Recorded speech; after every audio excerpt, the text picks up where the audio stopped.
Welcome back to Joe Stunner Boxing. Lenier Pero remains undefeated. He moves to 13 wins, no draws, no defeats. He wins a 10-round unanimous decision over JORDAN THOMPSON of Britain. And this was over in Orlando, Florida. And before we talk about Pero, I want to talk a bit about Thompson, because I was really surprised that he gave Pero a good fight. Don't forget, Thompson is a former cruiserweight. He's about 6'7", very tall, and he got smashed up by Jai Opetaia in 4 rounds, very one-sided. But how on earth he ever made cruiserweight is beyond me, because he came into this fight having had 2+ years out of the ring. What was he, 238, something like that? Lean, totally buffed, six-pack. You don't see many six-packs on heavyweights. Looking like some bloody Adonis. Now, of course, it's not a beauty show. It's not a Mr. Muscle show, is it? But in terms of conditioning, having had 2 years out, he has obviously put the weight on very gradually. And for him to jump back into or to jump into the heavyweight division, coming off that, awful battering by Opetaia down at cruiser, for him to jump in against Lenier Pero, who's undefeated and Cuban, very good amateur background, whereas I believe Thompson didn't have any amateur background. I mean, this was a very, very impressive, audacious effort by Thompson, and he did not embarrass himself. He's 32 years old now, so I suppose you could say he's young for a heavyweight, but, it's not young for a boxer. So I suppose he was figuring, maybe I can gate crash the rankings. It was a calculated gamble. And in fact, I think his stock has risen, because he did give Lenier Pero, a good fight. I gave him 3 rounds. I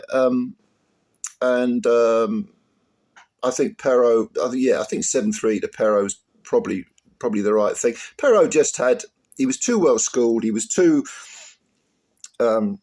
much of everything, too naturally talented.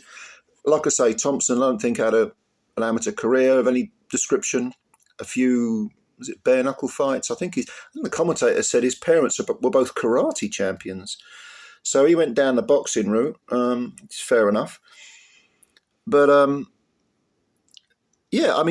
Pero outboxed him and outclocked him and outthought him. But full marks to Thompson, 2 years out, and therefore it was no surprise when he started very slowly. Wasn't throwing enough punches, couldn't quite find the range or his timing. He's an orthodox fighter. Pero is a southpaw, so he's got that to contend with. But yeah, Pero looked like a typical Cuban fighter. A little bit pudgy around the middle. I mean, he was probably about 3 inches, 3 inches shorter than Thompson. But he had all the moves. Thompson was only going to win if he moved forward, and there were plenty of times when Pero clocked him. It looked like Pero might at one point win every round, because I think I gave him the first 4 rounds, maybe even 5 rounds. But interestingly, he wasn't really hurting Thompson, not for the first half of the fight. He was just outboxing him.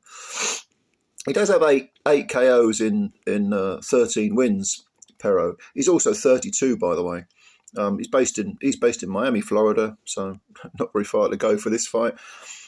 And he looked like he was going to at least win every round, even if he didn't go for the knockout.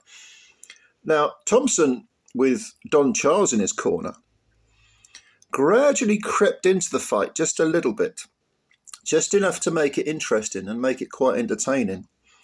And Don Charles, whatever you think of him, he was saying the right things to Thompson in the corner. He was trying to, get the urgency going. Don't respect him too much. Don't get greedy, but at the same time, throw enough punches. Don't stand in front of him too much. Thompson liked the jab and the right cross. Pero had far more tools than that. He was spinning off the spinning to his side, lots of little semicircles, clocking him with counters.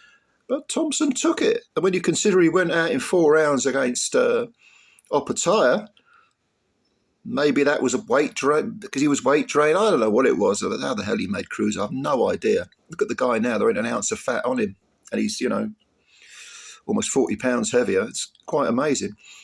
But Pero was gradually being, being given something to think about. The rounds becoming more competitive. And when we got past the 8th round, I thought, well, if Thompson wins the 9th and the 10th, maybe, just maybe, he could get a draw. Now, that was unlikely because, of course, you're talking about a guy who's based in Florida and this fight's in Florida and we know about home cooking and so on. But definitely after 8 rounds, you're thinking, Thompson could go the distance here. I thought Pero would stop Thompson, I'll be honest with you. And he was doing okay in the 9th round. He was doing very well in the 9th round, Thompson.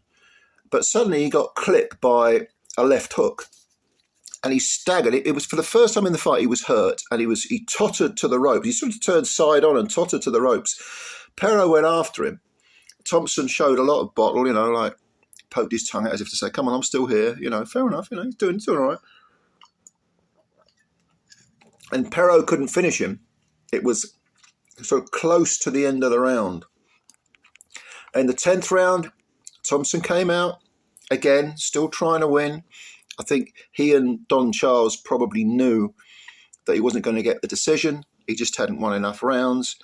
But like I say, he made it to the end, and not a bad performance. 2 years out, first time at heavyweight. Got to find your feet. Jumped into the furnace rather than take an easy route. Yeah, he's also travelled. He's been to the United States. Of course, he fought Opataya in Wembley. But doing a bit of back-to-back defeats now, but doing a bit of travelling is never a bad thing. Get used to the bright lights away from home. Yeah, he looked like a decent heavyweight to me. As for Pero, he is highly ranked by the WBA. Do I see him as being a future champ? Well, if he's manoeuvred right, possibly, because he's got skills. He looks to me like a sort of poor man's Frank Sanchez. Sanchez, very, very similar style, but better, I think, Sanchez, and certainly better conditioned, because Pero did look a little bit, not flabby, but if you saw the two fighters side by side, you were asked which one is a former cruiserweight, you wouldn't be picking Thompson, you'd be picking Pero.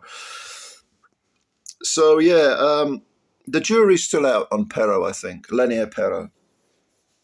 But we will see. But from a British point of view, and of course I'm from the UK, very interested to see. Thompson might fit in quite well into the heavyweight mix.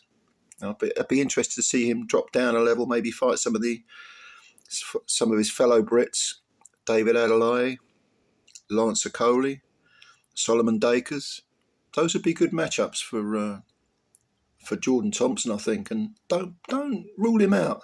He might just do something. Anyway, did you see this fight? If you did, let me know what you thought. Comments below. Please subscribe to the channel if you're new and hit the like button, because I keep saying they count them. Anyway, ladies and gentlemen, thank you very much. Enjoy the rest of your Sunday, and bye for now.